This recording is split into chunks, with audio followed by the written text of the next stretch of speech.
I hear some mellow music. It's a hot afternoon today. Welcome, everybody. I'll wait a few seconds for more people to join in because I'm just starting and it'll get me time to get ready for a couple of things. I have some interesting slides to show or websites to show. So 10 more seconds, then we'll get started.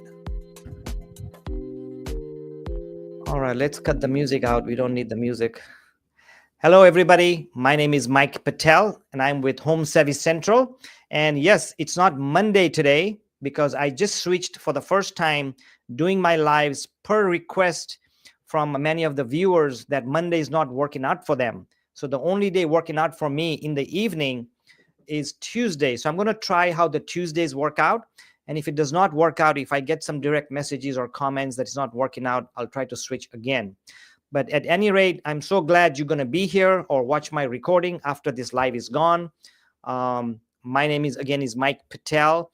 We're going to talk about Florida. What is happening to Florida? It's the same thing that's happening in Texas, but we're not going to talk about Texas. Maybe some other time we'll talk about Texas. And for me to talk about, give you some stats, what's happening in Florida, what's not happening in Florida, why more people are moving out of Florida.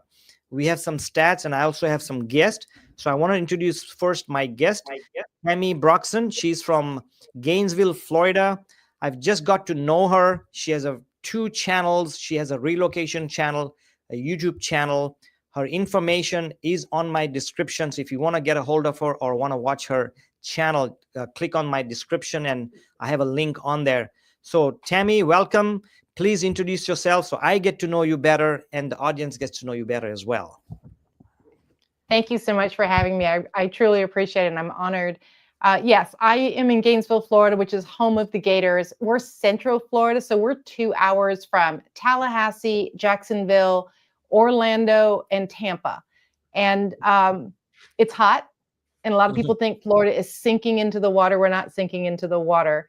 But I do have two channels. I have a relocation channel for people who are looking to move to Florida. But then I also have a seller channel because there's also people leaving Florida as well. Right. So on that note, thanks, Tamy, and we'll get to know you more and get to know information more. So one of the topics, I have several topics, what we're going to touch on. Let me just kind of just give a brief description, and I want to get into why people are moving out of Florida because you mentioned that. So some of the things I want to talk about specifically about Florida is there is an inventory surge across Florida markets, some cities more than the others. Prices are dropping as much as 10% to 30%, like Cape Cod and some other cities. Migration is reversing. Used to be for the last 4, 5, 6, 7 years, there's a lot of migration in, but I believe last year there was a 500,000 net migration out because I did a video on Florida and I know I used that stat in there. And then the housing boom in Florida is kind of fading slowly. Let me say that quietly. It's fading slowly. So let's start with why are we seeing in Florida net migration out? I mean, people are still moving in, but a lot more are moving out, specifically to Georgia, North Carolina, South Carolina, and Texas. So if you can fill us in on that. You hit it 100%.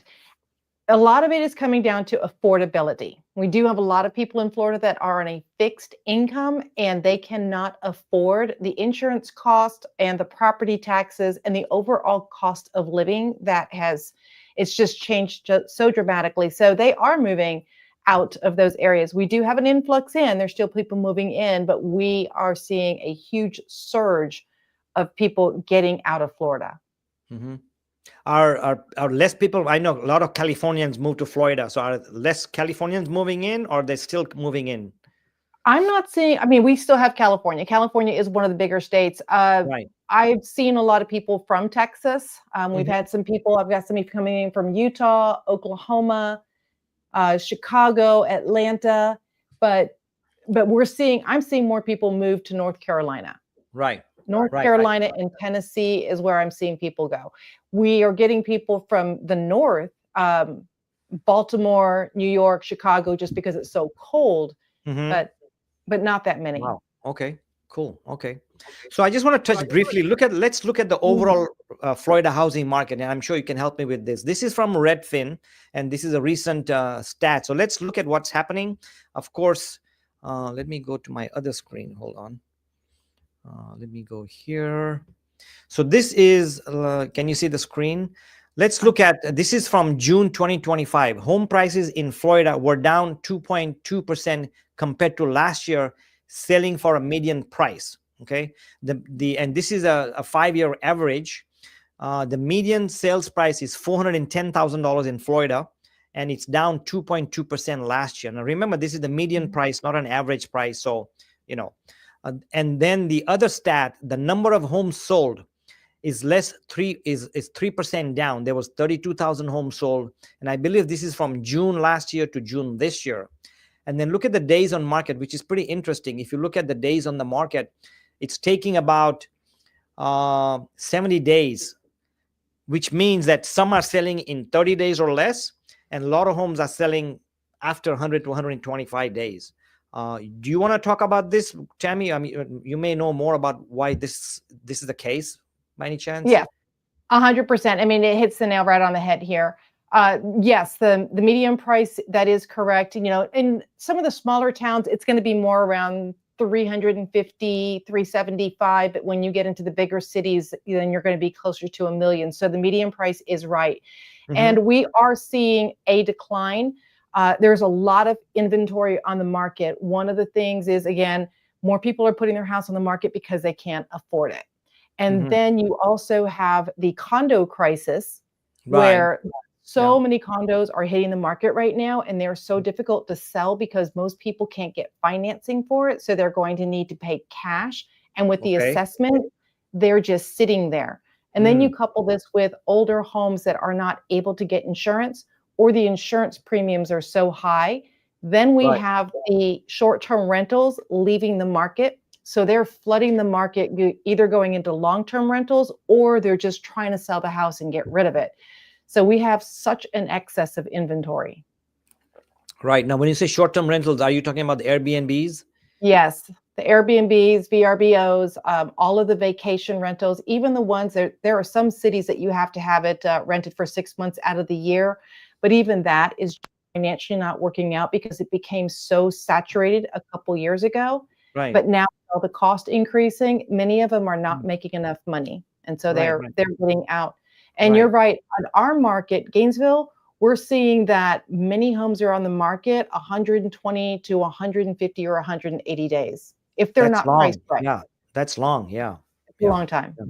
So I know that and this is not politics, this is strictly business. When the Trump administration came in, and I guess in February, March, they imposed that tariff, and Canada got mad. We heard reports, or I heard reports, and I used some of those stats in my videos that I did. Canadians were mad. A lot of people who own properties in Canada, number one, they said, screw USA, we're not coming. So they put them up for sale. They didn't come here. They went to Bahamas and Cancun and Costa Rica. So how much of the Canadian impact has impacted the housing market, especially when you talk about absentee owners and Airbnbs, because a lot of Canadians are in that category? I haven't seen it, but I will tell you, it's funny you do that. I just sold a house for one person. So we literally just moved them out of the United States. They are gone. Okay. But outside of them, I haven't seen it in our Hmm. market. It's Right. mostly just been people leaving just because of affordability, as Right. well as their investments are not working out for them as they had planned for them to. Mm. Okay. Got it. Okay. So let's look at, can you see this slide? It talks Mhm. about, okay. So I want to talk about the demand, which is the Florida housing demand, which means property that are in escrow. Has there been a lot of fallout of escrows? Are you seeing a lot of cancellations, or? Yes. Okay. Yes. It's one thing to get a property under contract, but to keep it under contract until closing is entirely different.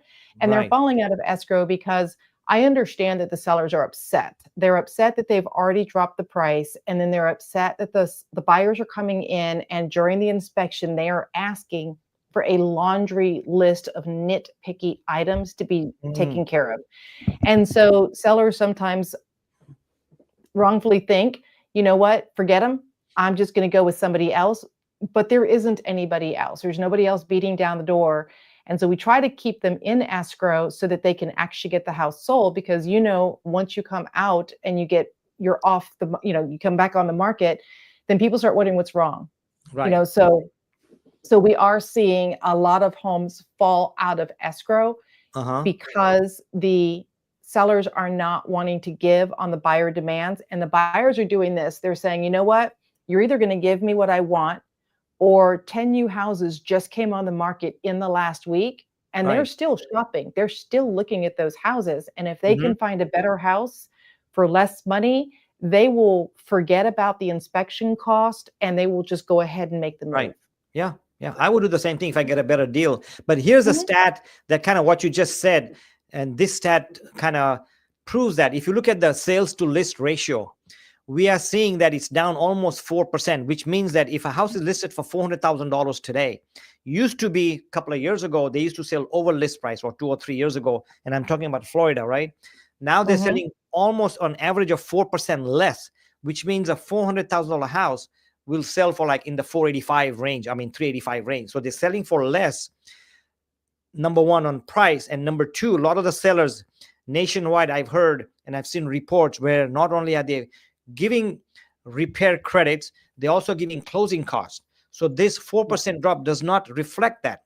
So in actuality, or in reality, homes are selling at 94 to 95% of the list price in Florida, if I had to make an assumption, That is correct. I do work with a lot of relocation buyers, and they will come down on the price, that 4%, and then ask for another 3 to 5% in closing cost credits. Wow. Yeah. Where the buyers, we're slowly coming into buyers market, especially when it comes to Florida and Texas. I hear that those two states are the states where there's a lot of new build construction that are vacant. They're sitting there, a lot of vacant or, listings, overpriced listings, and inventory is higher. So let's talk about the impact. And I think that one of the biggest impact that Florida has had is, number one, insurance, and number two, the impact of insurance on HOA. So those go hand in hand. So I want to show an article here, but are you seeing that? Is it still pretty hectic regarding insurance? Is it out of hand? Yeah. Or it is out of hand. People always ask me, can you even get insurance in Florida? And it depends. I would say 99% of the time you can get insurance in Florida. It may not be what you want to pay. Right. But you can get insurance. It's just going to be expensive. And now almost all insurance companies are wanting a 4-point inspection and a wind mitt inspection if they're going to even give you a quote. And many of them, if you're going to try to get a discount, you've got to have both of those inspections for the insurance company. Okay, I'm not familiar with those. Could you explain what those are? I'm sure I haven't heard of them. Yes. At least in California. So, yes, a 4-point inspection is going to cover the 4 major components of the house. So they're going to look at the HVAC age, and they're going to look at the plumbing, including the water heater age. They're going to look at the roof, and then they're going to look at the electrical to make sure that they are within the age that the insurance company is going to require for their premium. And then the wind mitigation it's more in depth on the roof. They're going to look for the tie downs and the connectors to make sure that if they're going to give you a credit or they're going to give you insurance at all, it's going to meet their underwriting requirements. So that's an extra cost. When you go to buy a house, you're getting the home inspection, but then you have to also pay for these 2 extra reports that can start at about $250 above and beyond your home inspection. So now you've got an extra money, and that's on the low side. If you get into the bigger houses, then the cost is going to go up. Right. Wow. So you got inspection fees, you got appraisal fees, now you got this insurance fees. And if the escrow cancels for some reason because you didn't get a loan or you found a major hazard in the house, you lose that money because those are upfront costs, right? I mean, correct. And that's the other reason they fall out of escrow, is because the insurance companies may say, we're not going to be able to write that policy at $2,000. We have a company that can do it at $3,000, but that buyer cannot, on debt to income, qualify for a $3,000 a year insurance premium. Exactly. Nor do they want to. Yeah. They'd find something else. Yeah. So let's look at this article talking about insurance. This is from Worth, and this article is from July 21st, so pretty much 4 or 5 days old. Florida home insurance costs climb regional surges and root cause 2024-2025. I won't get into much detail, but home insurance premiums in Florida are rising due to factors like construction cost, supply chain disruptions, and climate risk. Learn why this is happening and how you can save. I want to go to an article here to jump on this article here, this paragraph. By comparison, Florida OIR data put all coverage average near 3,700 in 2024, but even that is far above the US mean. For context, Money Geek notes Florida's average premium is at $87.70 for a $250,000 policy, 262% higher than the national average. That's what was very scary. And I did a report and I saw there's a company called Insurify, and they say that the highest premium insurance paid by any state is Florida at an average of 11,000, or the highest was 11,000. And of course, this is for an average house. Several regional reports back up these trends. Worth Insurance own county by county analysis shows huge variations. Premiums range from as low as $16.94 in rural Baker County to $71.62 in hurricane-prone Monroe County. Along the coast, major cities and resorts area face the steepest bills. So people may think, well, what's the big deal? Well, the big deal is when you try to go buy a house, $8,000 divided by 12, that's $700 count. It's like a car payment. The lender's going to say, oh, shoot, that's like a car payment. You already have, so your DTI, your debt to income ratio, you kicked out of the house. I mean, from qualification. So is this still ongoing, or is it getting worse, or what's happening? It's absolutely ongoing, and they are correct. You know, Baker is north rural Florida. If we're looking like Central Florida, where I'm at, Orlando, Tampa, because I work those markets as well, insurance premiums might be around $1,800 to about $2,800 for a $300,000 to $450,000 house. It just depends on the age of it. But then when you're coastal, when you're talking about, you know, waterfront homes or homes on the water, then the premiums are going to be closer to $8,000. And you're going to have two coverages. You're going to have your homeowner's insurance, and then you're going to have your flood insurance if you've got a mortgage. And that premium can be pretty high on the flood insurance. Wow. So you got two of them. And you got to have them. Otherwise, the lender won't give you a loan. So you got to, it's like in California, we got to have fire insurance, you know, otherwise they won't give you a loan. You know? Right. Yes. Yeah. So that adds to the debt, because the buyers today, as you know, the prices have jumped sky high since 2011. They've been jumping. Then the interest rate went up. Now the property tax is up. Now the insurance is up. HOA is up. And people are losing homes. In fact, I just did a video last week, and I'm getting a lot of comments on it. You may want to go check it out on my channel. A lot of people are suffering. They cannot make payments. They are behind. FHA loans this year, I'm hearing that up to 2 million homes, up to 2 million FHA homeowners are behind or have already defaulted. That's a big number compared to 400, 500,000 few years back. It's up to 2 million. And these are FHA loans only. That's not counting conventional loan.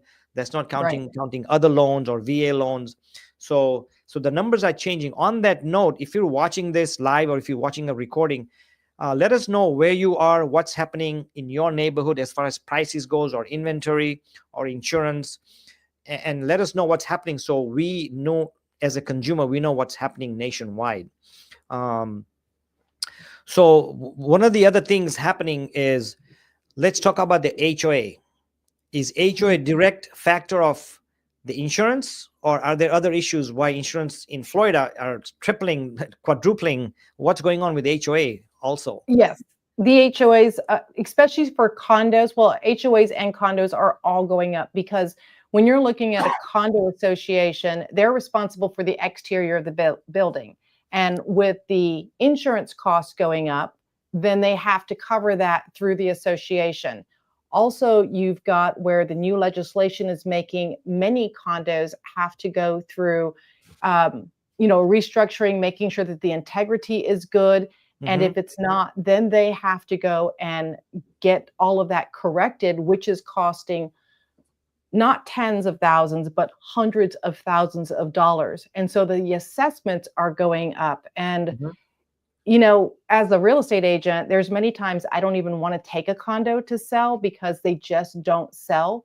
Because I say, you know what, I got $150,000 condo, but by the way, there's also a $50,000 assessment that's going to have to be paid over the next 5 years. And nobody wants to buy them. And So the insurance, buyer has to pay the assessment or the seller? it's negotiable. The seller is hoping the buyer is going to take it over because they're going to be living in there. But the buyer Okay. is saying, well, wait a second. If I'm going to have a $50,000 or $10,000, whatever the assessment's going to be, then I either need to lower the price or you need to pay that in advance before we close. That's a huge chunk. Wow. It's massive, but that's also why those costs are going up, is that many condos are having to, restructure themselves. And then that cost, of course, is going to the homeowners. And Mhm. it's not Are something they these can. are these condos in a certain area? Are they older? Are they the high rises? What typically, where is this happening typically? I mean, in general. Well, you're going to definitely see it in the coastal areas. Okay. Absolutely, after the condo crash there. But we're also seeing it inland. Like I've got a condo right now that I'm working with in Ocala. I mean, Mhm. it's the center of the state, but it's older. And when they have the engineering reports, they're like, this doesn't meet the new codes.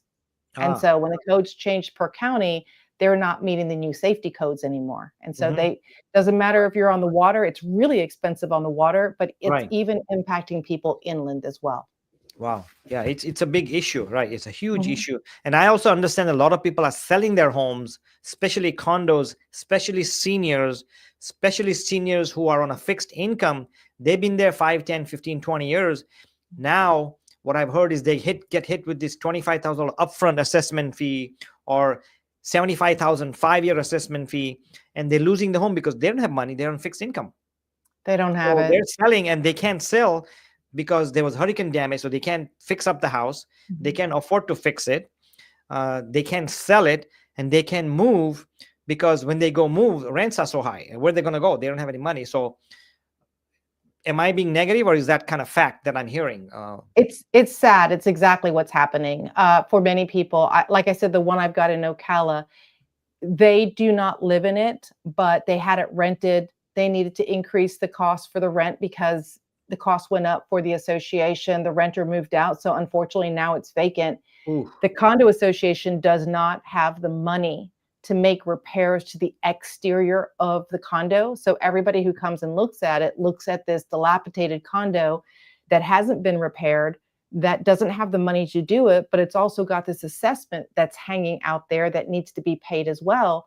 But no one's paying that assessment because they can't right, afford to, which goes back to then we don't have the money to make the repairs. right. Didn't I just read today, coincidentally, isn't one of the largest or one of the big HOA companies just shut down or went bankrupt? I just heard it's a $50 million company or whatever. Just heard in Florida. Just saw the report today as I was doing something. I came across it. There's a big HOA company went out of business. An HOA Then company. Yeah. you are ahead of me then. Yeah. I just read that today somewhere, and I'm pretty sure it was Florida. Um, I should have kept that report, but I did not. Let me see. And I won't look for it right now, but if you want to search it, go ahead. In the meantime, I wanted to touch on something else. You already talked about the short term rentals like Airbnb are being dumped. Mhm. So, are there a lot of vacant properties because of Airbnbs and a lot of long term investors? I also read a report that a lot of investors who bought in 2020, 2022, 23 and had hurricane damage and other damage, a lot of them are losing money because they're not getting the rent like they were supposed to get rent, or they were getting, let's say, 3,000 2 years ago. Now they're only getting 2,000. So are there a lot of investors also selling those who bought? Yes, absolutely. And I also owned short-term rentals myself, and I helped a lot of my investors get the short-term rentals, Uh-huh. and I do property management. So it's Oh, all of that. right. Um, we were in our market on a 3-bedroom, 2-bath pool home. We were easily getting on off season 350 a night. And on season, with football games, it was over $1,000 a night. Whoa. Now if you can even rent it for like $189 a night, I mean, that's just lucky. But then you've got your, like you said, increased HOA fees, increased insurance cost, increased platform fees, increased cleaning fees.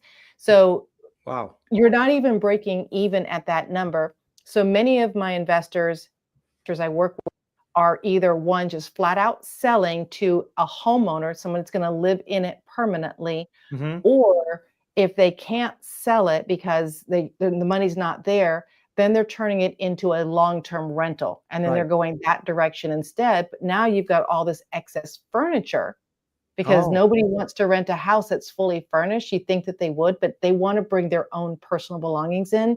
So now you're getting rid of all the furniture, and we have a surplus hitting the market for rentals, driving the rental prices down. And then you've yep. got that extra surplus hitting the market for sales, also driving the numbers down. Wow. Yeah. Same thing happened to me. And I still have it. We have a Airbnb that we bought 5 years ago. We rented it out, and then the market tanked. I'm talking near Palm Springs Mhm. area, because there was oversaturation of everybody bought Airbnb, and including me. When we bought it, it was booming. And then in 2023, when the rates went up and people credit card got filled up and the COVID money got wiped out, they stopped going there. So now all of a sudden in the desert Right. community, we have a lot of Airbnbs. Prices are dropping. So what I did was I saw the movement, or I saw the trend. So 2 years ago, I decided to rent it out long term.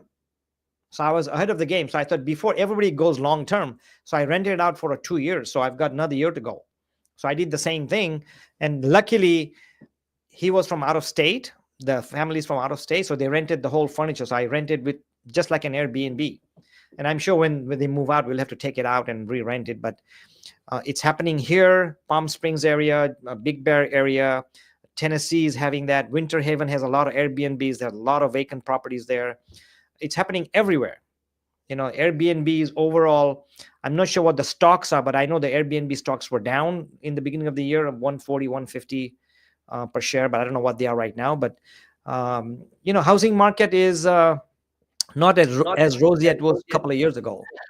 So It, yeah. it's it's not, honestly. And when I think about how many houses I see that are for sale, many of them have in there they're working Airbnbs, which also makes it difficult to show because you're trying to sell this house, but it can only be shown Monday through Thursday.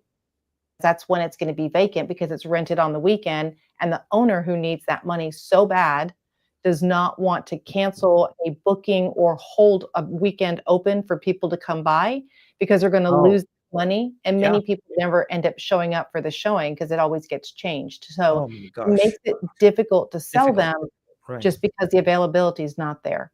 Right. So Right. Wow. Yeah. It's everything happening. So the next thing I want to talk about, and I think this was the root cause of what's happening, and of course, this is my opinion, is the climate. The climate has changed. What happened in Florida with which was the Hilton or Melton and Iron? What was the hurricane name? I all the forgot. hurricanes, yeah, I forgot their There were names two too. or There's three just in a so row. many. So Yes. many, but those big ones, that happened 2 or 3 in a row. How big of an impact has the hurricane made on insurance? I'm sure that's a big impact because of the damage. So I want to talk about two things combined. One is the climate risk. Like, I don't want to move to Florida. Actually, I was thinking about buying something in Florida as an Airbnb, but when I look at all these stats, I don't want to buy, because what if I buy something, a condo, and then Mhm. the condo goes from 300 a month to 2,000 a month? So I don't want to come there. That's a cause of a hurricane, right? And also, what about overbuilding? So let's talk about both in combined. Is there a lot of Okay. construction, a lot of homes vacant? What's going on over there? There is a lot of construction. In our area, DR Horton, Lennar are one of the bigger builders, Adam Homes as well. And they themselves have just such a huge amount of inventory that they are trying to move. And so they've got a lot of incentives, of which many of them are help with closing costs. So help with down Mhm. payment and help with closing cost. That's driving the demand downward. I am contracted to work with a builder that their plan was to build 140, well, they are building it, build 144 townhouses. But looking at the inventory that we've got right now in the surplus, then they said, okay, well, maybe we need to pivot and we need to turn them into apartments. And Oh, I ran the analysis and I said, you still have the same problem. You have a surplus in apartments because of all the Airbnbs that are converting over into long-term rentals. I was like, so unfortunately for these new constructions, they're kind of in a no-win situation because they're taking, they take some time to build, but yeah, there's just so much. And so much. the weather, yes, the weather is a problem. We have a huge problem in Florida with roofing, and we literally have people just go door to door and ask to get on your roof to inspect your roof because you probably have roof damage that you can file against your insurance company. So now we have people filing claims against the insurance companies, Hmm. driving the rates up. And I probably get, I don't know, 5 people a week that are just knocking on my door that are roofers wanting to go up on the roof and see if they can help me with an insurance claim. Really? That is wow. So roofers are busy, contractors are busy, I guess. They're trying to be, but that's misleading to people that Mhm. they tell Right, you, go ahead and pay for this. It's going to right. be a $15,000-$20,000 roof, and you can file a claim against your insurance company, which the insurance companies oftentimes are like, no, we're not going to pay that. That's not a legitimate claim against a hurricane. Your roof was just 30 years old. Okay. Now, did I hear was one of those inspections that you mentioned, was it roof or no? So when you get Yeah. a new insurance, so let's say Mhm. I have a renewal coming up and I'm getting quotes because my insurance is so sky high, so I'm going to get quotes from 2 other different companies. Do they inspect the roof? And if the roof is not fixed, you're going to have to fix it anyways, right? Or I won't get They insurance. they're going to ask for the 4-point inspection and the wind mitigation. Okay. And from that, if you don't have it, you're probably not going to qualify for either good rates, or you're going to end up going with a very, very expensive company. Right. So literally, I am in this process right now. We have 4 rental properties, and it's time Uh-huh. for insurance. And I was talking to my insurance agent, and I have to get the 4-point inspection and the wind mitigation reports for all 4 properties in Wow. order to get insurance quotes. They're not going to come and inspect you afterwards. They're having you pay for that report up front, and Mm-hmm. you're going to give it to them. And that way, they're not going to trust you and incur the cost of sending someone out there to verify your information. You're paying out of pocket ahead of time and handing them the piece of paper. Wow. Yeah. So that's an upfront cost to you. I mean, Mhm. or to you in the sense the homeowners, so Mhm. yeah. And when we were talking about it, one of them, we have an older water heater, and he said, "You're going to have to replace the water heater." And I Right. said, "It's $1,800. It's working." And Mm-hmm. he says, "It's over 15 years old. If you're going to Right. want insurance, you're going to pay for the water heater." Right. Wow. Yeah. Yeah. So, Yep. Okay, so I want to talk about 2 things. Of course, my title is 10 cities that are being ghost towns or whatever. So I want to talk about something else, but later on in a few minutes, I also want to talk about the 10 cities that we want to talk about, what's happening in those 10 cities and why we want to talk about it. And this is an example of what if it could happen in one city, it could happen in other cities. But these are the cities that are most impacted. But before we do that, I wanted to gives our viewers, some of them are sellers, some of them may be thinking about selling, give them some tips on if they're thinking about selling, what should you do in a market like that. And we can talk about a couple of things. One of them is pricing it competitively and don't chase the market. So to you and me, it's very common term, don't chase the market. For a new seller or somebody who hasn't sold a house in 15, 20 years or in this market, what does that mean when they say don't chase the market when you're a seller? so what it means is that I see sellers who have a number in mind, and it's not even close to being the number that it should be. So I'll give you an example. I had a seller come to me. He wanted to list his house for 500,000. It was supposed to be 450 all day long, but somebody told him he could get 500. So after 6 months of sitting on the market with no showings, he came to me and was like, "Hey, look, can you help me?" And I was like, "I can help you, but we are at 475 today." Okay. And he said, "I don't want to do 475. I want to do 500." And I said, "We're not going to sell it." So then later on, he made another change. But by the time he made the change to 475, he needed to have corrected to 450 because we sat on the market so long and we missed the season. And so he didn't make the change when he needed to. So when he finally made the change to 450, he got an offer at 415. and he was insulted. And so I was able to get him to go, the buyer to go to 425, and the seller was just so upset the whole time. And I understand, but he was trying to not have to give up too much. So he was chasing that market down, but he never caught up with where he needed to be. And I tell sellers, it's not what anybody wants, but just go ahead and bite the bullet, make the drastic change, make the right market correction. And if your goal is to get it sold, then you'll get it sold. But if you're trying to make the higher dollar, that's not going to come. You might as well just take it off the market and wait. And if you can't wait, then make the correction and get an offer. Just like you said, price it right from the very beginning. Right. And the other thing that a lot of sellers don't realize, like you said, he or she tried to sell it for 6 months, then it took you 2 or 3 more months. So let's say 8 months. What happened in those 8 months? Assuming he had a mortgage, he paid mortgage, he paid property tax, he paid insurance, he paid utilities, he paid HOA. So guess what? Not only did he sell at 425, which he could have sold at 475, it's a 50 grand loss. But assuming his mortgage payment was 3,000 a month times 8, he lost another 25 grand. And it was vacant because he had already moved. Right. That's what I'm saying. So that's, he lost that. He didn't get a rent.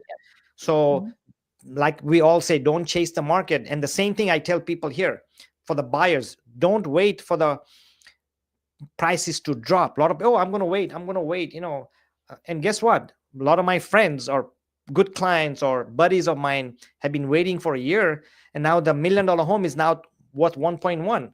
So chasing the market upwards is cost you 100 grand.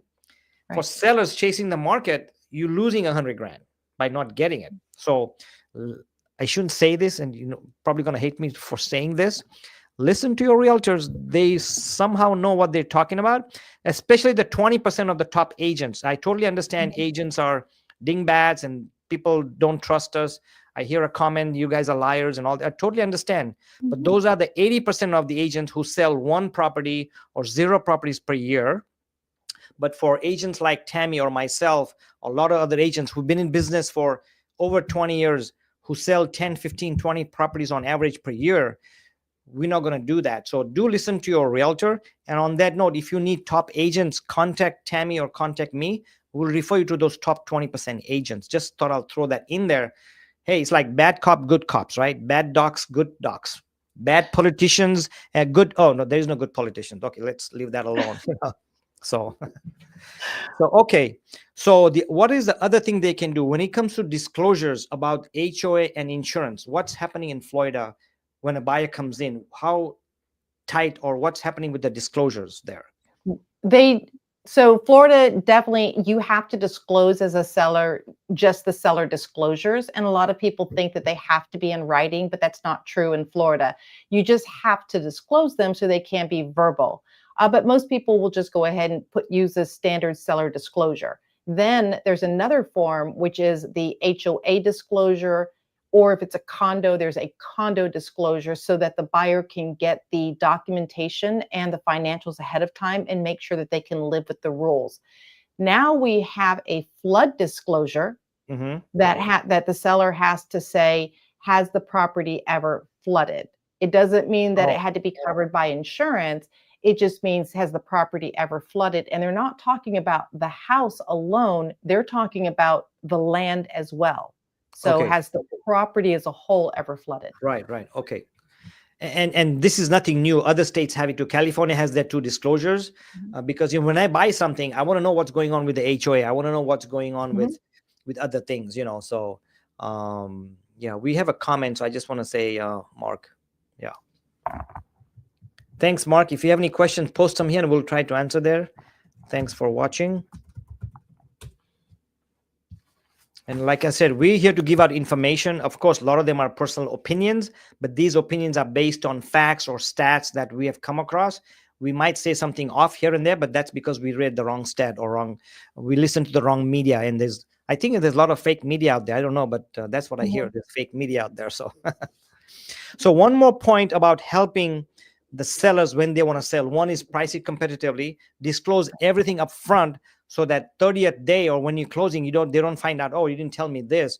The other thing is sell before assessments or further insurance increases. What does that mean? I mean, if you know there's other assessments coming in your town or in your condo, or assessments coming, Mm. if you're vacant, should they sell, or I mean, I would, and you have to disclose if you know as a seller that there's an assessment coming, then you have to disclose that, and then what Right. that assessment's going to be.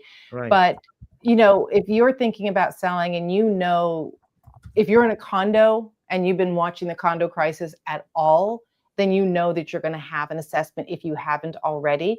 Okay. Now, for the buyers out there, I would say this is why it's very, very important that you read those documents, because many sellers don't even know that there's even association. They're surprised. They're like, we have an association? Yes, you have an association. And so Mhm. then the buyers are like, there's an association. You want to know that information. And I never rely on what the seller tells me. Never. Right. If Right. I'm a buyer, I'm going to find out who the association is, and I'm going to go talk to the association, and I'm Right. going to get information from them, because in Florida, that's the buyer's responsibility, not to rely on the seller, but to do all of their own due diligence. Right. So they Right. know what they're Right. getting Good to into. know that. Yeah. Okay. Let's talk about the cities, but before I do that, I want to answer Mark. He made a comment here. He says that we just sold our house. Let me see. Let me show it on there. It shows here, Mark. We just sold our house in 45 days with 9 showings and only 1.87 below the asking price. We did all her homework, decluttered, painted, cleaned, made everything look fresh. That's the first step in selling, and that's a great thing that you did. I'm glad that you got your money. Hopefully you found something. If you're relocating, need some help, contact us. We'll be glad to help you. And you said you're in the desert area, Palm Springs area. So how is it still pretty strong? Because I know Palm Springs had a lot of inventory for a while, so I don't know if they're up or down. So if you want to let us know, feel free to do so. So in the meantime, what I want to talk about is uh, the 10 towns. What was the title of my topic here? Let me read that. Florida cities collapsing in 2025 housing crash. 10 Florida cities collapsing in 2025 housing crash. So let's talk about that. The first city I want to talk about is Winter Haven. Are you close to Winter Haven, or where is it? I'm about 2 hours Okay, north of Winter Haven. It's just north of Orlando. right. So Okay, so Winter Haven, I'll just give you some stat, and we'll talk for each one. We'll talk a little stat on it, so our viewers know what's going on. So in Winter Haven, 72% of recent sales are below asking price. 72%, with the average price cuts hitting up to 30% below 2023 valuations. 30%. In other words, if there was a house worth 400,000 in 2023, it's selling 30% below. So it's almost selling at 280 or something, which is way equity is gone. That's a big that is chunk. true. That's a big chunk. Yeah. Foreclosure starts in Winter Haven are up 238%. Whoops. 238%, not 23.8, 238%. And many buyers from the last 3 years are already defaulting in the last 3 years. And we're talking specifically Winter Haven. Did they overpay, or HOA skyrocketed? What's any idea why is that so? Or So Winter Haven is north of Orlando, which Orlando is your destination for vacation. There are a lot of Airbnb and rentals in the Winter Haven market. But Orlando also, because the closer you are to Disney, the little bit more insulated you are on your, because people want to be closer there, or Lake Nona, which is a very high-end community. So Winter Haven, while beautiful, there's just so much inventory when you're looking at Orlando and Winter Haven, because you're looking at Orlando, Winter Haven, Kissimmee, Lake Nona. It's just massive, massive, and so right? it's too big, and there's that whole situation between the condos and then the short-term rentals, and then the people leaving based on affordability. There's just too much of an inventory Much, there. yeah. Wow. Okay, the second city is Wesley Chapel. I have no idea where that is. Wesley Chapel, 58% of recent sales are below 2023 prices with an average discount of 22%. Builders offering extreme incentives. I'm assuming there's a lot of new construction there. Up to 75,000 in concessions, including HOA taxes and insurance. Wesley Chapel is just north of Tampa. So it's probably, if you're in Tampa proper, you're probably about an hour just north Okay. of that. And Wesley Chapel is beautiful. I love Wesley Chapel. It's a Uh-huh. booming area in the last several years. So when the boom was happening and still is, like you Mm-hmm. said, there is a massive amount of new development. Wow. And now you've got builders with brand new homes competing against each other, plus the resales. So that's why you're seeing so many concessions, because they can't afford to make those. Not that they want to, Right, but right, it's overbuilt. Everywhere you're driving in the Tampa, Wesley Chapel area, there's like new community, new community, new community. right. Wow, It just amazing. continues to build. Yeah, it's amazing. And this is homes and condos and apartments with everything, right? Not just homes, or is it mix of Everything, condos and everything? Okay. everything. Okay. Let's look at, I know you mentioned Ocala. So number 3 is Ocala, often misquoted as Okaloosa. 47% of listings have multiple price cuts. Don't chase Mhm. the market. Here we go.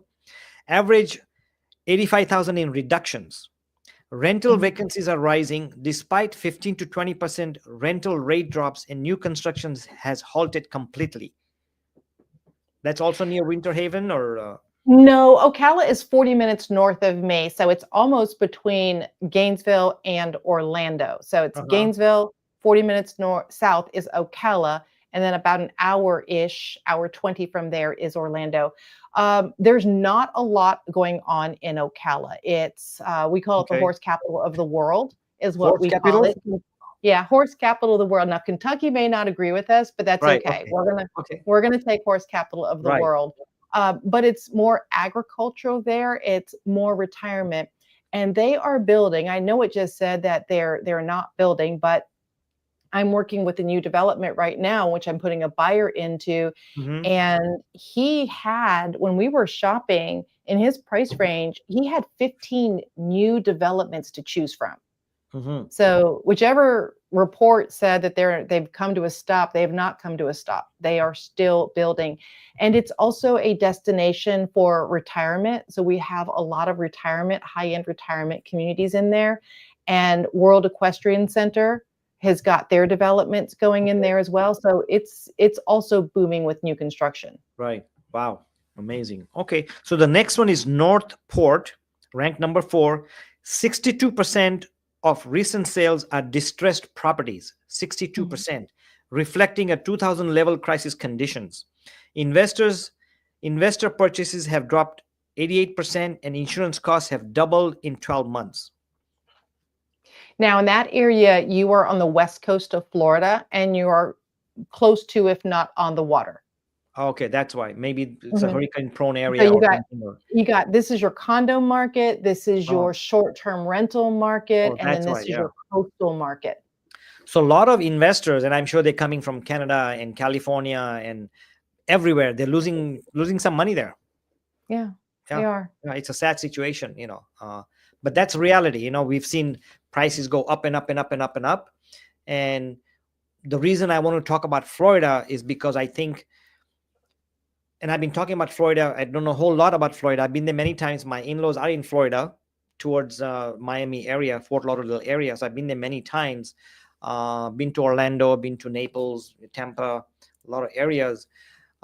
Because Florida always comes in the news when it comes to overpricing, inventory, HOA, insurance crisis, hurricane crisis. So we've been talking about Florida. So the ignition point of a recession may be somewhere in Florida. Maybe it's in Texas. But I want to talk about Florida for that reason. Not saying anything bad about Florida. I love Florida, but stats are stats. These are not my stats. These are numbers talking. So on that note, let's talk about Poinciana. Is that right? Poinciana. It Yeah, says that, point yeah, yeah, I don't know how to pronounce it, but Poinciana, 44% of sellers are in negative equity. Many from homes bought in 2021 and 2022. Listings are up 127% year over year, showing a rush to exit before prices fall further. I mean, this is a pretty steep number. Now, I'm not as familiar with Poinciana, but they are south of Orlando. So you've got Okay, Orlando, right. Kissimmee, and then you've got Poinsettia. It's not a huge destination area. It's Okay. not like a lot of people are like, hey, let's move there. So I would say my guess would be is that people are leaving for, larger cities or just out of state for affordability. And it may be a small area, so the numbers look big. So it may be small number, but when you talk about a city, I mean, I hate to see even one person going into foreclosure or one person losing, but facts are facts. We just relaying what we know, and how, if you're a seller, if you're a buyer, you need to know what's happening in your market or what's going to be coming 6 months from now, next year. So if you're thinking about relocating, if you're thinking about selling, work ahead. Right? If you can't afford your payments, start downsizing. And I'm not saying you should do that, but you may consider doing that. I did a video and say, hey, if you have a 3 or 4 bedroom house and you cannot make payments, get a roommate, have them pay something. So start thinking about those things, so that when the tough time comes in your area or in your neighborhood or in your situation, you're ready for it. So be prepared. That's the best way to prepare. And we want to throw out this information. If it helps, that's our objective. But if you have any questions, hit us up and we'll be glad to answer any questions or connect you. So the next one is Port St. Lucie. HOA Port fees. St. Lucie. Okay. Go ahead. Yeah. Where is that? Port St. Lucie. Is that? It's on the East Coast. So it is. It's north, and this is not going to really help you, but it's like north of Jupiter. Jupiter's a high-end community. It's north of West Palm. Oh yeah, it's West lower Palm, than Cocoa, so it's going to be north of West Palm. But home prices are higher there. They are higher there, and you are coastal there. Okay, right. Okay, so look at this. HOA fees have surged to $850 a month, which is an average of 185% increase since 2022. That's a big chunk. So if I was a fixed income senior and paying $300 a month, $400 a month, now I have this $850 a month. So that took away $400 from my Social Security check, which is not a big check, and then I have my gas bills are high, insurance is high. I'm in trouble. That's, that's what it is. 38% of listings were formerly short-term rentals, showing a rapid Airbnb market exit. Like you mentioned, you've been saying a lot of areas are Airbnb. So a lot of investors are losing their shirt on this one. They are. Those condo dues are coming up. Those HOA fees are going up. The insurance cost is going up. Everyone is trying to get out, coupled with the fact that the ones that were owner occupied just can't afford to live there any longer, and they're leaving as well. So absolutely, that amazing. Market is exactly what we talked about. Right. And now we're talking about Palm Bay. I think you mentioned Palm Bay. Foreclosure starts increased 41%, a clear sign of widespread financial strain. And then new building permits are down 82%, and 60% of the projects have been canceled. This is in Palm Bay. Palm Bay is a little bit further north. It is, it's south of Cocoa Beach. Okay. Anybody goes cruising, there's Port Canaveral, and then there's Cocoa. It would be about west of Orlando.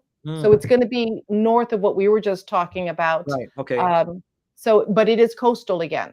Right. So Palm Bay is exactly that. It's on the water. It's on the East Coast. So it's going to see the same exact thing that we were just talking about. So I'm curious, if it's on a coastal, it must have a lot of land, because it says new building permits are down 82%, and 60% of the projects have been canceled. Do they have a lot of vacant land out there, or being coastal? So you've got Palm Bay, who is the landmass, and then across there's a barrier island, which is Melbourne Beach, Atlantic Beach. So in the Palm Bay area, they are part of the larger landmass. Okay, that's probably where the building, and probably some of these are high rises, then just gonna stop building them because they're so the builders and investors are also losing their shirts. Palm Bay was one of those, new developments several years ago where it was like a sleepy little area, all of a sudden got very, very popular. You had a lot of builders going in. You can get a great house, very, very affordable. It got popular and it got saturated. Okay, real fast. A lot of people, especially, and I'm sure a lot of those were out of state people, like Californians and other people, because they were investing. Imagine a guy from Bay Area where the average medium home price is $2 million, can come to Palm Bay and pay $800,000 for the same home. To them, it's like, shoot, no big deal. It's crazy, right? Spring Hill, 52% of sales were below asking, with price cuts averaging $47,000. And then investor activity dropped 76%, showing a mass exit from the market. Let's see. Spring Hill, I'm not sure where that is, but it's one of those cities. Spring Hills is West Coast as well. It's further north of Tampa and Wesley Chapel. So, but it's south of Ocala. Okay. And it's towards the water. It's not directly on the water, but it is to the water. Right. Okay. What about the number 9? It says here Deltona, not Daytona, but Deltona. Deltona. Deltona, Deltona. 28% of mortgages are now underwater. Whoops. That's a big chunk, including for owners from 2019 and 2020. So these are the people who bought not at 2 or 3%, but they bought at 5 or 6% when the rates were a little bit higher. HOA fees rose 42% in 1 year due to insurance cost spikes and deferred maintenance. That's a big chunk. 28% mortgage are now underwater. That is.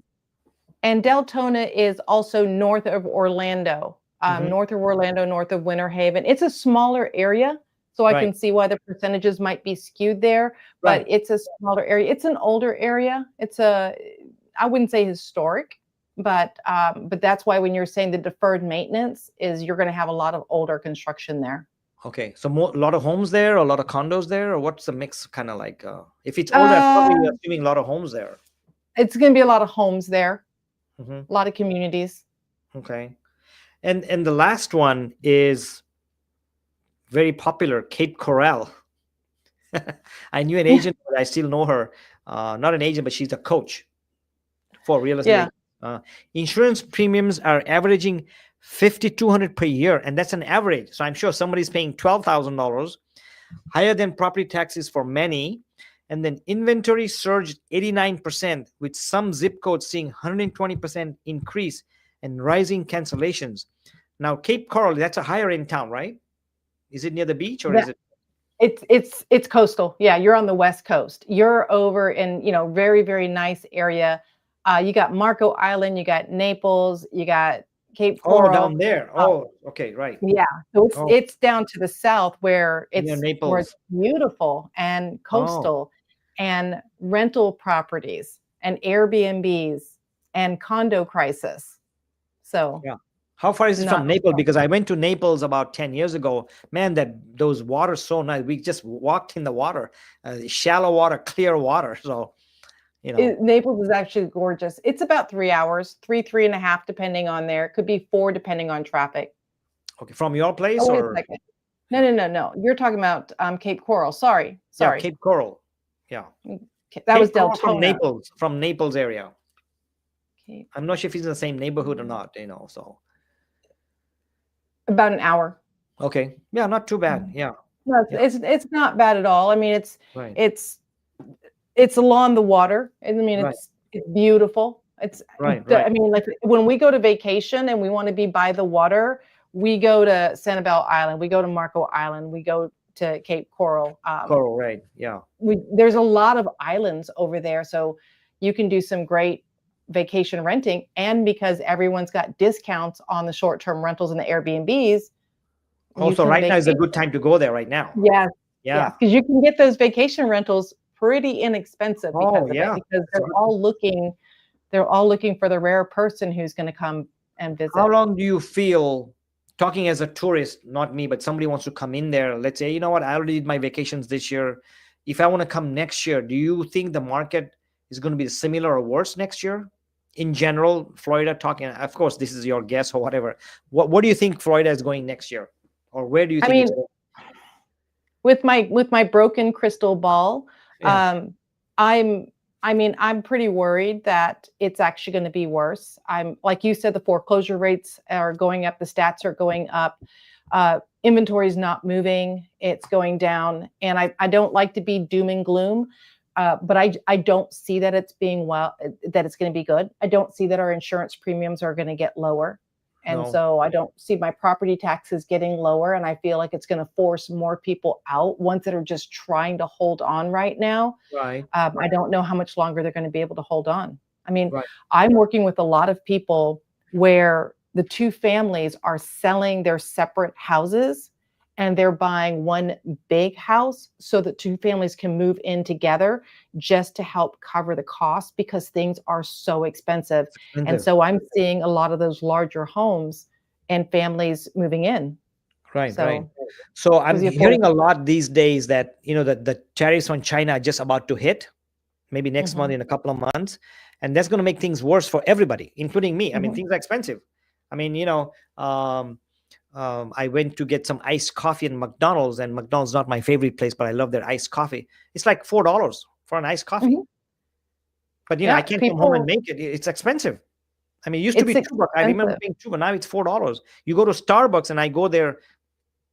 I used to go there quite a bit. I cut back because I'm frugal, of being frugal. Uh, Starbucks is $5 on average. Any drink is Mhm, $5. You know, mhm. yeah. We had to buy something on Amazon. I was buying a new camera for real estate and it went up $250 and same camera. And I was like, Yeah, okay. yeah. We're cutting back as well on our expenses just You because have we're to. seeing everything is just going to be so high. You have to cut back. If I want to sell my home, and I'm thinking like a seller. If I'm going to be thinking about selling my home, and I have some damage, we all have. I've been here 25 years. I have to fix my AC or patch up my roof. My driveway is a little bit cracked. There's some dry patches on my yard. Some of my floors have chips in there. So if I was to sell, and I'm thinking 6 months ahead, either Mhm. I do it myself, but I don't do it. I'm a phone person, not a screwdriver person. So I have to call a handyman. And I'll give you an example. My door in my garage doesn't close. That latch, that door, it doesn't latch. It's been like that for 6 months. 2 weeks ago, I called from Yelp 3 people to get a quote. Just to change the latch. They said, okay, it's $100 charge just to come over there. Then I charge you $80 for my service fee plus the parts. So for me to Mhm. change the doorknob only is $225. That's a quote I got. It's still not fixed. So what I'm going to do is I'm going to wait for I have 2 or 3 things together, call a guy and just have him do it all one time Mhm. because things are expensive. So imagine my I'm in Florida and my AC shot, and I know to get insurance that has to be done, right? Or if my Yeah. electric is bad, I'm talking 10, $20,000 just to fix it to get the house ready to sell. Mhm. So what I'm trying to get at is if I'm in Florida or Texas or anywhere, start preparing to sell mentally first and financially. Be prepared to get a lower offer depending on what state you're on. Be prepared to give closing costs, right? Because people are asking nationwide, especially in Florida. Buyers are asking for seller credits. So be Mhm. prepared because the market is changing, right? And I mean, they're nitpicky on yeah. their request. And something you were talking about earlier is many sellers will say, "Oh, I want to price it a little bit higher because I want to be able to negotiate down." Hmm. And that's not the way to do it. You price it right out the gate so you can support it. Because when you price it high, thinking you're going to negotiate down, the buyers look at it and they're like, oh, they're priced high. I'll just wait for them to go ahead and do a price change and they get reasonable. So you're going to end up making that change anyway. But now you've sat on the market 2 weeks or a month before you made that change. And now people are talking and they're saying, well, what's wrong with the house? Had you priced it right from the beginning, you probably could have had multiple showings and multiple offers. And as an example of that, I have somebody who's selling in Kissimmee. She has to sell Uh-huh. due to health reasons and she can't afford it anymore. It's a rental property and it's not making any money. We priced it below market. Hmm. But in 1 week, we've had 10 showings and we got 5 offers, and it's going to go over the list price. Still not where she would like to be, but there are 17 other homes for sale in that neighborhood that haven't sold. But I got Wow. mine on and under contract in 5 days.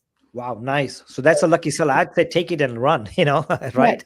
she's the only one who got an offer, and some of those people have been sitting on there for almost a year. But Right. it's about, like you said, pricing pricing right in this market. Yeah. People don't understand. Sellers don't understand. I'll give you an example. I have a property for lease right now. Okay. And I'm just going to give you an example because I don't want to take my seller's example. Let's say the rental rate is 3,500 a month or 3,700 a month.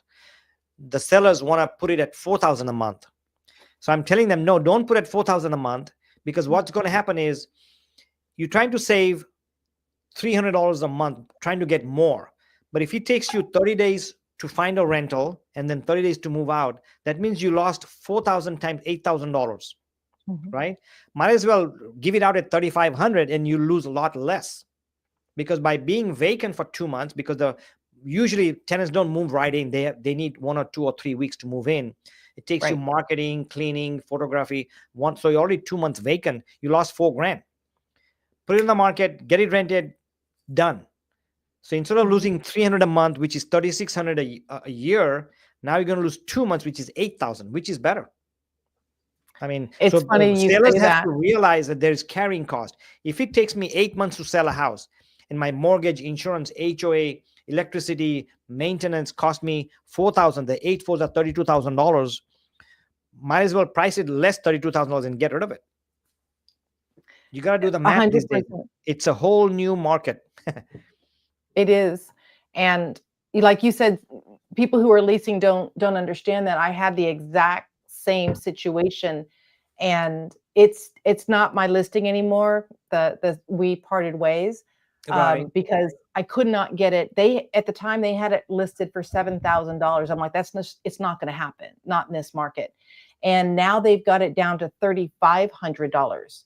Whoa. And it's still not moving. And I said, I'm so sorry. Like, this is a $2,800 property. That's what it is. That's what it is. They're holding on to that number because it sits on 5 acres of land. That sounds fantastic if you're a buyer, but a renter is not looking at 5 acres of land. They're thinking, I got to mow it. I got to maintain it. Like, most renters aren't looking for that. And so, they've sat there, and we're even advising our property owners when it comes time for renewal, because there's so much vacancy, to not increase their rent, let them just stay where they are, just to keep them, because there's too many people trying to entice them to leave. Right. Oh, that's happening too. Really? Okay. Oh, there's incentives. There's first month's rent is free. We'll give you a TV. Like, there are so many incentives for you to change where you're living now and move someplace else. Wow. Okay. Even on rentals, right? Jeez. On rentals too. Yes. Yeah, I'm not seeing that here. So at least I haven't seen any. But that's desperate. But that's the Florida market. That's what we're trying to get. That tells you right there the desperation of sellers. So to switch gears, what are the buyers thinking overall? What kind of buyers are coming there? What are they asking for? And how are they getting the buyers who are buying these? What are if I'm a buyer and thinking about moving to Florida and I'm watching this channel live stream here, what, I wouldn't say advice because we don't advise, what guidelines would you give a buyer who wants to move to Florida, regardless of the city or state, and I always tell everybody, first and foremost, vacation. I mean, get into an Airbnb, vacation in an area, and just decide, do you even like the area? Do you like the amenities? Because everyone thinks they want to go to Disney and they want to live in Orlando, but once you're in that traffic 5 days in a row and it takes you 2 hours to move a mile, then you're like, Disney's not all that. And once you go to the park and you see how hot it is, you're like, Disney's not all that. Okay. So check out the area, drive the area, make sure you know where you want to live. And then from there, figure out where the communities are and find out what communities that you like. And then from there, look at what the pricing is going on in there, because there's a lot of communities where if you're going into a community that's got 16 homes for sale, right, you are more likely able to get a much better deal than a community 2 doors down where there's only 1 home for sale. Right. So I would try to find a community that there's a lot of turnover in, or a lot of excess inventory. Right. So if I'm a buyer, should I think about newer home? And the reason is because on a newer home, HOA may be less because it's up to date compared to a 30-year home that's in an HOA community. They may say, okay, change this gate and do this gardening and all that.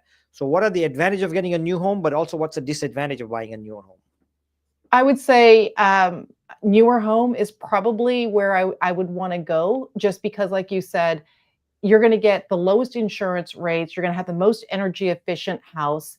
Mm-hmm. So that's where I would want to go. Oh, the builder is also going to help you with closing costs. So between Yep. helping you with closing costs and doing a point buy down, your house payment could be lower than if you bought same house someplace else. So you could either buy more house in a new build community and have the same payment, Right. or and with the incentives. Now, I think the downside for the new build is that many of the new builds, unfortunately, unless you're going to go custom, many of them are, mass producers. So the quality of construction Yep. is not what you would see in an older home. And of course, you don't have the mature trees and the mature landscaping that you would see in a more established neighborhood. Yeah, especially DR Horton. You mentioned earlier that DR Horton is Mhm. big over there. I've seen videos, horror stories about DR Horton and the construction, the defects after you move in. There's things done unprofessionally, under par. So watch out for those. Do that inspection, and you say you have 2 inspections. I would do 3 inspections. But if I was Yes. to buy, number one, a new home, here's what I would do. This is me talking. I would have inspections done thoroughly, maybe 2, Mhm. because I've heard stories and I've seen pictures, I've seen videos. If you want to see those videos, I'll send them to you. I'm not lying. Number 2, I would ask for a lot of closing cost. Even though I'm putting 20% down, I would still ask them to pay closing cost. Mhm. I would also ask them to pay a year, maybe year and a half worth of HOA fees, because if they want my business, I can go buy a Lennar home. But if you're DR Horton, I've heard your stories, pay for the years. I would ask for everything and a drop in price, because I can go buy another one. Hey, if you don't sell me, there's 17 others. That's my buyer mentality right now. I shouldn't say it, but that's as a realtor, that's what I would do. Mhm. Ask for everything, they'll Yeah. give it to you. There's so much when you have a buyer's market, and I know the cities we talk in is totally buyer's market. Hey, you give me this or I'm out of here, right? Mhm. Your house is what, 450. My buyer's agent, who's in business for 25 years, is telling me that your house is what, 380. So I want the house at 380, number one. Number two, you pay for HOA fees, you pay for this, you pay for that. That's what I would do. Mhm. And if you get one of the houses that have been sitting for a while, and do not go into, I will build the house from the ground up, but go into, this house has been sitting on the market for 2 months, Mm-hmm. you got so much more negotiation power, Right, even in the new build construction. right. Okay. Well, I see that we are at 1:12. I know you had to leave in an hour, so I do appreciate you coming in.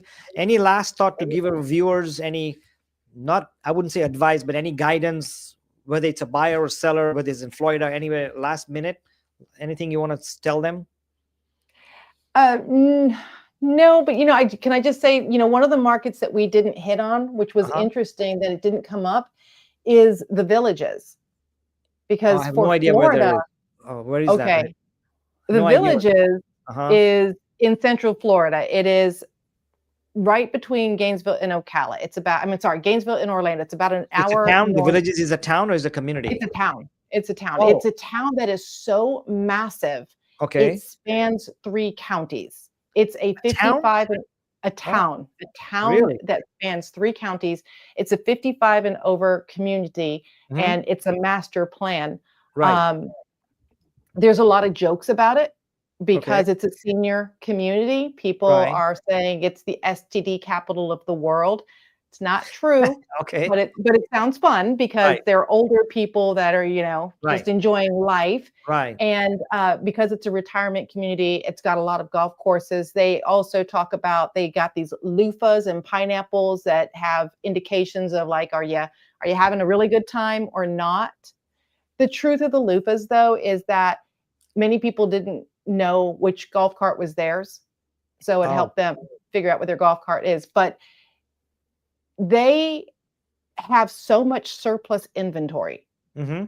It is crazy how much inventory. So when you were talking about the houses and the areas that were seeing such a decline, I was really surprised that the Villages is not one of them, because it is a master plan community where they have such massive building going on right now. coupled with the people that are leaving. Many people are leaving because they're older and they have passed away. Some people are leaving because they are older and they have health conditions that are not being taken care of in the villages. They have to go to more of a larger specialized city.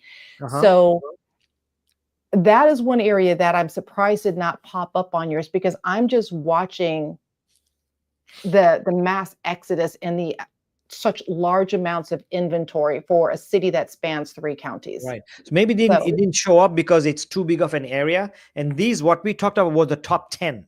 So maybe it's number 13 or 14 or 15. We just talked about the top 10. And I think usually to get data like this, the smaller the area, the more numbers make an impact. The bigger the area, the more diluted the numbers are. So that's probably why it didn't show up. But I'm glad you brought it because I didn't know about it. And especially if it spans 3 counties, is it just one name or the different names of the cities? I have never heard of them. It's just one city, the villages. Villages, It's just okay. one city. And then it's Marion, Sumter, and Lake County is what it spans. And the HOAs are the same for everybody, or different HOAs in different communities? Oh, so that's going to be a hot topic button right there. Okay. They get mad at you if you call it an HOA, because it's a CDD, it's a community development district fee. Okay. So they are a CDD community and they don't have an HOA, they have an amenity fee. And so, and people may come at me in your thing later. Right. No, we have good viewers here. We have good viewers. So we appreciate them. Yeah. At the end of the day, whether you call it an HOA or a CDD, the point of it is that you have covenants and restrictions. That's what basically you have. HOA rules. I mean, CDD you still have rules. You have rules. The way it's paid is differently. They have to pay those fees through their property taxes, and that's where it's different. When you're buying into an area, they are saying, okay, well, this area's fees are this much, but if you go to this little community inside there, then their fees are this. So the fees are different based on the little community that you're in, and that you can call them a CDD, but the point is they still have governing documents. Whatever you call it, they still have governing documents. There are a lot of rules about living in there. The houses to me are very cookie cutter. They're nice. I mean, there's some beautiful homes in there, but it's an interesting, very, very interesting community. Nice. Okay. What's happening to their CDD or quote HOA fees because of insurance? Are they having the same impact like others, or is it safe haven, or what? Have they gone up as well? No, they're set. So when you buy into the area, you know exactly what your fee is going to be, and you're going to finance it over a period of time. Okay. Some people will finance it, the whole time, but then some people will just pay it off. But most people finance it, and it's set. Now the amenity fee, which is going to pay for your services, your activities. Right. That just recently took a small little bump, and they were able to do a smaller bump on that because there are so many homes to spread that. Okay. So it's spread out, right? Because you're talking about golf course. You said so many, those are expensive to maintain. So but you're right. It's $10 per person versus $100 a person. So the bigger the area, the lower their cost, right? And the good thing about the amenity fee is it's per household, not per person. Okay. So, it's not one of those places that you got to pay a fee for each person. And they do have a lot of activities. Like there are thousands of clubs, thousands of little clubs and activities. So it's a retirement community. Right. Very, very. Do they allow rentals in there, or just you cannot allow rentals? Or yes. Oh my gosh, the rentals are massive in there. The one caution I would have for any buyer is that the real estate new construction is controlled by the developer. Okay. So if you want to see anything that's new construction, you can only go with the developer. That's it. Agents that is your representation. Oh. Yeah. So they don't allow buyer's agent like you or me, or we can't take them there. I mean, I can come in and say hi. But I'm not part of any transaction. I'm not getting paid. I'm not, they're not very welcoming to that.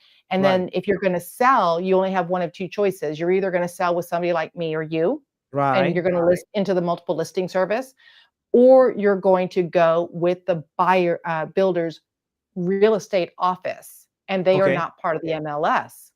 So Oh, then you're in an app that they have. I mean, there's a lot of exposure within there, but right. if somebody was deciding to move from California, Mm-hmm. they're not going to find it as readily as they would Right. any other property Right. on there. Because nobody But knows access to MLS. Like I'm in California as an agent. I don't have your access to MLS, right? I don't. So mm-mm. if I'm a buyer, at least I can do other things and I can call you and look it up for me because I have contacts. The buyers cannot do that, right? So I wonder why they do Yeah. that. But at any rate, that's what they're doing. They control the Okay. developer controls all aspects of the villages. Right. Right. Okay. So All interesting right. areas. I would Yeah. just say do your research. Yeah. Do your research. And you can always call me or call Tammy and we can refer you to some people who are agents. Um, do your homework, do your due diligence, talk to several agents.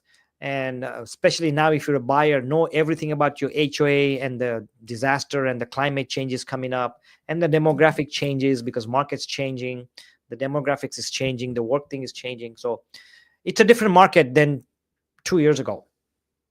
So do your homework. On that note, Tammy, so I'm so thankful that you came in. I think we gave some good information out there. And hopefully if I can call you again, you'll be willing to come back. Absolutely. You are such a pleasure. All right. Thank you so much. Bye, everybody. See you next Tuesday at 5 p.m., not Monday. Thanks a lot. Okay. Sell smart so you can gain more.